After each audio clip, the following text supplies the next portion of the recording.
Welcome to the debate. Our discussion today, it really centers on one of the most agonizing questions emerging from these recent acts of targeted political violence. How should a society, one that values the rule of law, how should it respond to premeditated ideological assassination? I mean, the tragic, high-profile slaying of a political figure has forced us all, really, to confront this moral and practical chasm. Right, and the central question here is precisely about priority. When you're facing such calculated violence, should the primary focus be on immediate, decisive legal action? Retributive deterrence, the swift hammer of justice.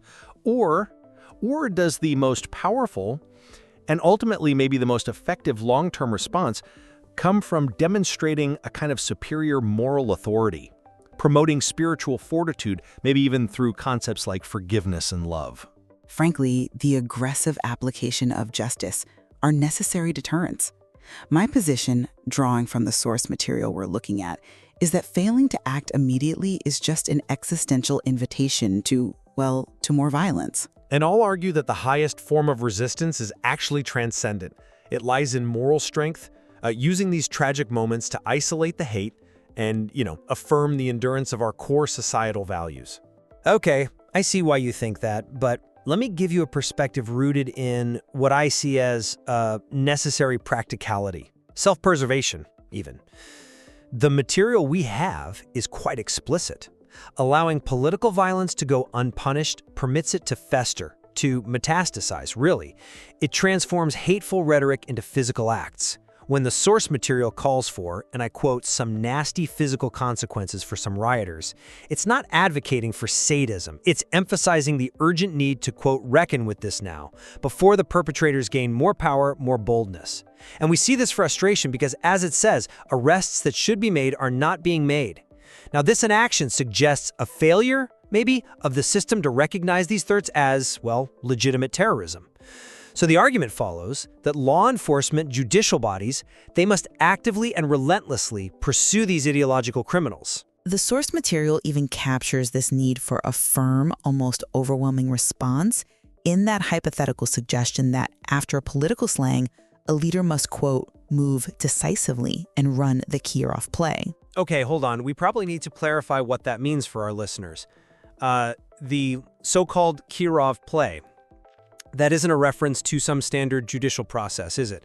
It references a historical model of immediate, overwhelming, often extrajudicial retaliation designed to crush dissent through fear. Precisely, and it's cited to illustrate the necessity of decisive force, not necessarily the exact mechanism itself. The core point remains that deterrence has to be swift, it has to be absolute, to prevent society from basically normalizing political murder. That's a compelling argument for swift justice, I'll grant you. Though I would frame the most powerful response perhaps differently. While judicial necessity is, it's undeniable, of course, we must prosecute murderers. The response that truly resonates, I think, globally and historically, is one that transcends mere politics, mere retribution. It focuses instead on, internal moral strength and these transcendent values. And we see this quite vividly in the commentary regarding the victim, where forgiveness is actually elevated as the ultimate response. This idea that, quote, to not understand is to recognize how powerful love is, that it exists in the face of evil, and to believe that love can and will and does win over the evil of this world. Now, this perspective doesn't dismiss justice, not at all, but it elevates the moral example.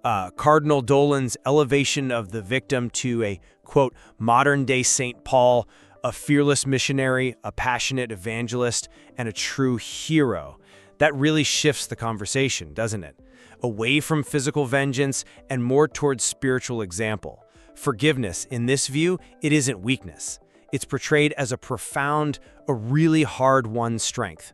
The internal conviction reflected in that, quote, when I fight on my knees with my hands lifted high, suggests that the enduring battle for the health of the nation is spiritual, it's ideological. And that provides a defense against hate that, frankly, no prison sentence alone can really achieve. Okay, but let's weigh the practical efficacy here. Threatening legal action versus, merely holding the moral high ground. Moral superiority means very little, I'd argue, if it consistently fails to protect its adherents from assassination.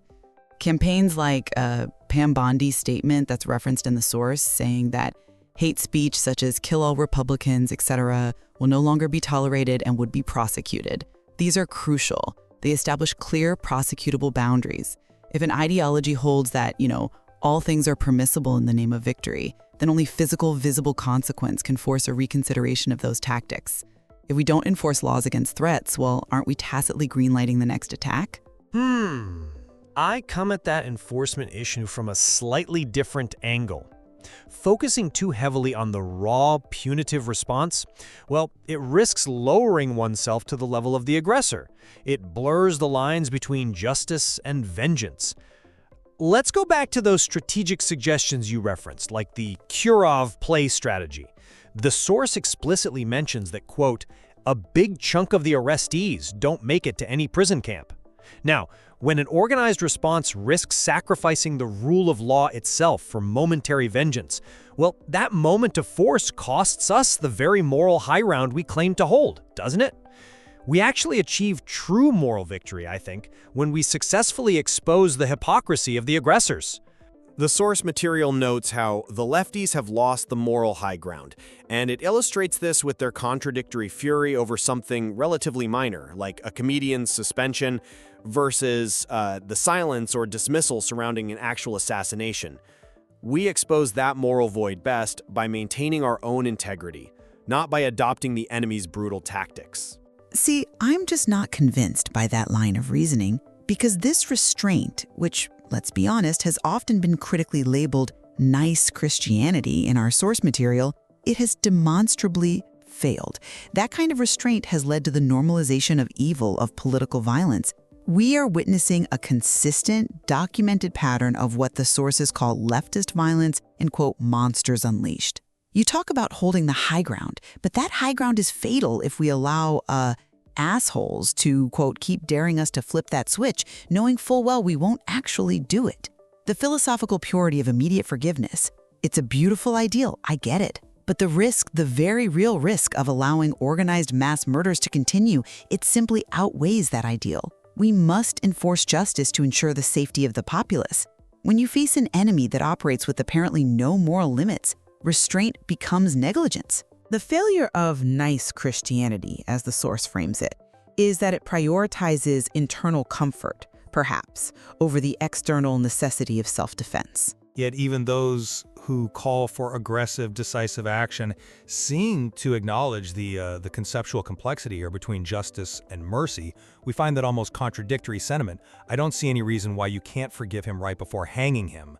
Now that implies that even in the ultimate act of state retribution, the moral or spiritual dimension, the forgiveness, it somehow still needs to exist. It suggests that punitive action alone is incomplete. But let's dig a bit deeper into the actual source of the violence.